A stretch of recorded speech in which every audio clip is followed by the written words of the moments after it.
Sejarah Kesultanan Mataram dari kelompok 4. Kami kelompok 4. Saya Tresno. Saya Baby. Saya Fazia. Saya Rahma. Saya Sefira. Saya Topan.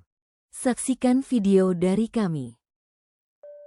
Lokasi dan sumber sejarah Kesultanan Mataram, Islam, tidak ada hubungannya dengan Kerajaan Mataram Hindu, kebetulan saja memakai nama yang sama. Pemindahan pusat pemerintahan dari Pajang ke Mataram pada tahun 1586 oleh Panembahan Senopati menandai berdirinya Kesultanan Mataram. Pusatnya adalah di sebelah tenggara kota Yogyakarta, yakni di Kota Gede. Kesultanan Mataram memiliki peran cukup penting dalam perjalanan kerajaan-kerajaan Islam, Kesultanan, di Nusantara pada awal pemerintahannya.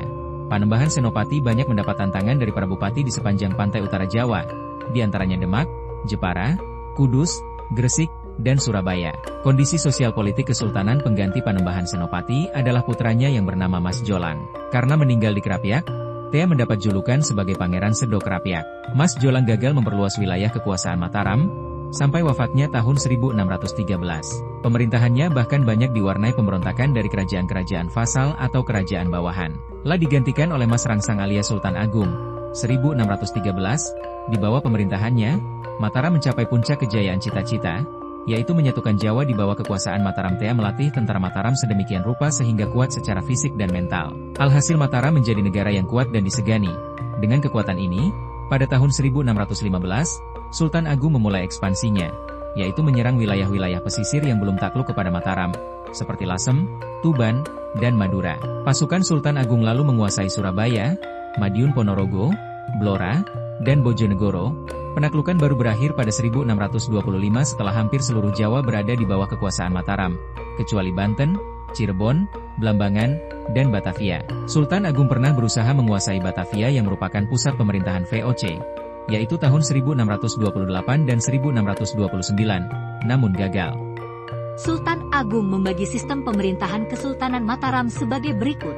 1. Kuta Negara, daerah pusat keraton.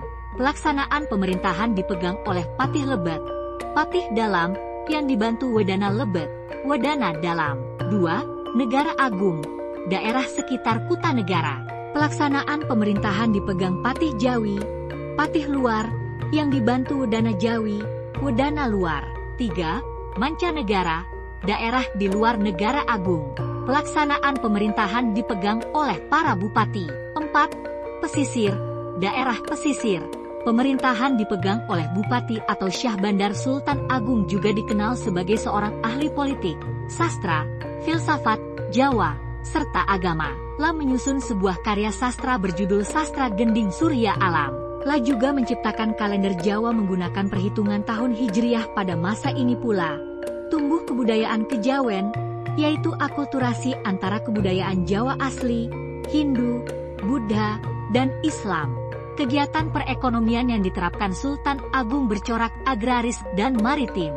Di bawah kekuasaannya, Mataram menjadi negara pengekspor beras.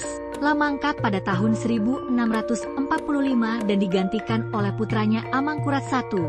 1645-1677. Sangat berbeda dari ayahnya, Amangkurat memerintah dengan sangat kejam dan lalim sehingga Mataram cepat mengalami kemunduran. Lah mengizinkan Belanda membangun benteng NG di Mataram. Wibawa Mataram jatuh. Hal ini membuat negara-negara taklukan Mataram tidak segan-segan memberontak. Tercatat, misalnya, pemberontakan besar yang dipimpin oleh Trunajaya dari Madura memaksa Amangkurat I bersekutu dengan VOC. Amangkurat I wafat di Tegalarum, 1677. Ketika mengungsi sehingga dijuluki Sunan Tegalarum. Penggantinya adalah Amangkurat II, pemerintah 1677-1703. Lah sangat patuh pada VOC. Pada masa pemerintahannya, Belanda menguasai hampir sebagian besar wilayah Mataram. Pengganti Amangkurat II secara berurutan adalah Amangkurat III, 1703-1708, Pakubuana I, 1704-1719, Amangkurat IV, 1719-1726, Pakubuana II, 1726-1749.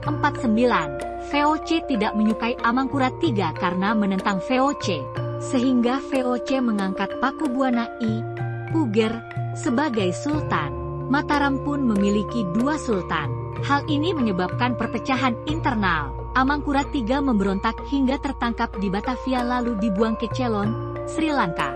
Kekacauan politik baru dapat diselesaikan pada masa Pakubuwana III setelah pembagian wilayah Mataram menjadi 2, yaitu Kesultanan Ngayogyakarta dan Kasunanan Surakarta pada 13 Februari 1755. Pembagian wilayah ini tertuang dalam Perjanjian Dianti, Karanganyar, Jawa Tengah, pada tahun 1757, dengan intervensi Belanda dan berdasarkan Perjanjian Salatiga, Kesultanan Mataram dipecah lagi menjadi 3, yaitu Kesultanan Yogyakarta, Kasunanan Surakarta, dan Mangkunegaran. Pada tahun 1813, Kesultanan Yogyakarta dipecah lagi menjadi 2, yaitu Kesultanan Yogyakarta dan Pakualaman. Dengan demikian, sampai sekarang wilayah Kesultanan Mataram telah menjadi 4 bagian wilayah kekuasaan, yaitu Kesultanan Yogyakarta, Pakualaman, Kasunanan Surakarta, dan Mangkunegaran.